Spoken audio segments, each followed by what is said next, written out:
Et je voudrais donc vous partager quelques mots concernant l'approche des constellations familiales. Parce que dans notre culture judéo-chrétienne, c'est vrai, il y a la psychanalyse. La psychanalyse, ce sont les fondements on va dire, de la psychologie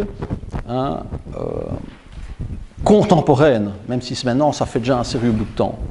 Et ce que je trouve intéressant dans la psychanalyse, c'est que ça vient prendre ses racines dans le terreau du judaïsme, c'est-à-dire de notre culture judéo-chrétienne, puisque Freud était juif, c'est lui le fondateur de la psychanalyse. Et c'est intéressant parce que dans la tradition juive, on va dire orthodoxe, mais pas que orthodoxe, dans la tradition juive, on étudie les textes sacrés, la Torah, et on se pose des questions, et à ces questions qui sont posées, on repose d'autres questions, et à ces questions qui sont posées, on repose d'autres questions, et les questions mènent vers les questions, et il n'y a jamais de réponse. Et je trouve cette démarche intéressante, parce qu'elle permet de ne rien figer, d'avancer, peut-être de permettre un mouvement. Je dis peut-être, parce que peut-être ça devient un mouvement circulaire à un moment donné, et en tous les cas, ce sont les fondements de la psychanalyse. Bon, la psychanalyse, c'est un psychiatre, qu'on connaît tous, que je trouve en partie remarquable, même s'il est en partie détestable pour moi, en partie absolument remarquable, et de la psychanalyse, où la psyché, notre propre psyché, qui a été construite, qui a été façonnée par notre conscience familiale, par notre morale, où la psyché pose un regard analytique sur la psyché. Et alors, par chance, on va voir un psychanalyste qui a le monopole, qui dit « vous venez me voir 2-3 fois par semaine ». C'est un peu un cliché, mais pas si loin de la vérité. Vous venez me voir 2 ou 3 fois par semaine et vous ne faites aucune autre approche thérapeutique, quelle qu'elle soit. Et donc, on a l'aide d'une autre psyché qui vient poser un regard analytique sur notre propre psyché. Et donc, c'est un enrichissement. Ça, c'est la beauté, pour moi, de la psychanalyse. Maintenant, ce qui est intéressant, c'est qu'il y a eu la psychanalyse, c'est contre la pensée de Dieu. Freud, il était pas pour le judaïsme, pas pour le christianisme, pas pour une religion quelle qu'elle soit. Donc, on va dire pour une forme de prétendument libre arbitre. C'est-à-dire c'est notre propre psyché qui analyse notre propre psyché. Mais pour moi, ça se mord la queue. Et de là est venu Jung, que vous devriez tous connaître ici en Suisse. Jung, qui est aussi un psychanalyste, et qui lui élargit un petit peu, était en désaccord avec Freud, et qui rajoute d'autres visions des choses, la symbolique, maintenant le mot me vient... Des archétypes, voilà, c'est ça, des archétypes. Et je trouve c'est intéressant, donc il vient enrichir, pour moi, la psychanalyse classique.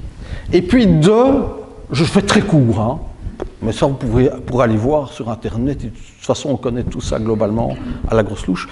Et puis de l'approche jungienne, que je trouve un enrichissement, il y a ce que mon père a fait, c'est de la Gestalt, et ça c'est Fritz Perls. Et Fritz Perls, il parle de la Gestalt, c'est l'allemand.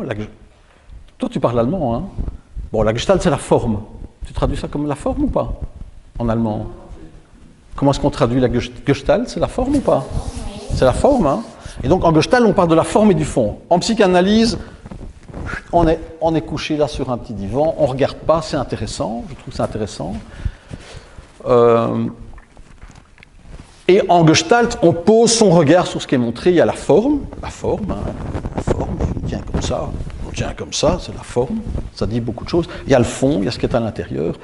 Et donc ça, c'est Fritz Perls qui s'est encore plus séparé de la psychanalyse et des mouvements de psychologie classique, on va dire. Et puis, sont venues une multitude d'autres personnes, et je trouve Berthellinger est venu compléter et nourrir ce mouvement, qui est un mouvement qui ne vient pas poser un regard sur ce qui est passé. Ça peut paraître étrange ce que je dis, parce que bien sûr on vient poser notre regard sur nos racines, sur notre terreau familial, mais c'est une approche phénoménologique, c'est-à-dire qui se base sur les phénomènes, c'est-à-dire sur notre capacité de voir, pas de regarder, de voir. Donc c'est une approche phénoménologique, les phénomènes qui nous sont montrés, c'est-à-dire qu'on fait une distinction. Qui est-ce que je dois regarder ici? Maïté. On fait une distinction, je dirais que je regarde Maïté, mais tout le monde, entre ce qu'on imagine, les possibles, tous les possibles, on voit une constellation, on se dit, ah oui, mais est-ce qu'on ne placerait pas ça, ou est-ce qu'on ne placerait pas ça, ou est-ce qu'on ne placerait pas ça?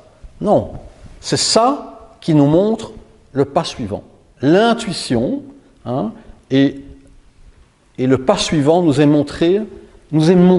Donc, c'est une approche phénoménologique qui est tournée vers une solution, contrairement à la psychanalyse, où on vient chaque fois voir quelles sont les racines à l'infini. Et c'est l'invitation, c'est de poser notre présence sur ce qui est là, en faisant une distinction claire entre ce que nous voyons, ce que nous regardons, ce que nous voyons, sur ce que nous pensons, sur ce qui nous est montré, et sur ce que nous sentons. Qu'est-ce que je vois? Et ça, c'est vraiment, pour moi, les fonds, c'est raccourci, c'est élagué, ce sont les fondements de notre travail, et c'est l'invitation pour notre existence de tous les jours. Et je reviens à Yolande, que nous avons vue hier, et Yolande, elle est, aujourd'hui, elle est là-dedans, elle est avec ce qui est là.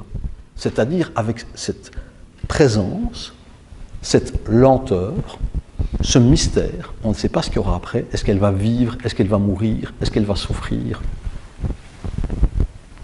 Elle ne le sait pas, même si elle le sait. Elle ne le sait pas.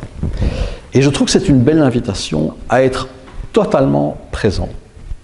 Présent en faisant une distinction, où je peux être présent à mes pensées, je peux être présent à ce que je vois, je peux être présent à ce que je regarde, je peux être présent à ce que je sens, et je fais cette distinction.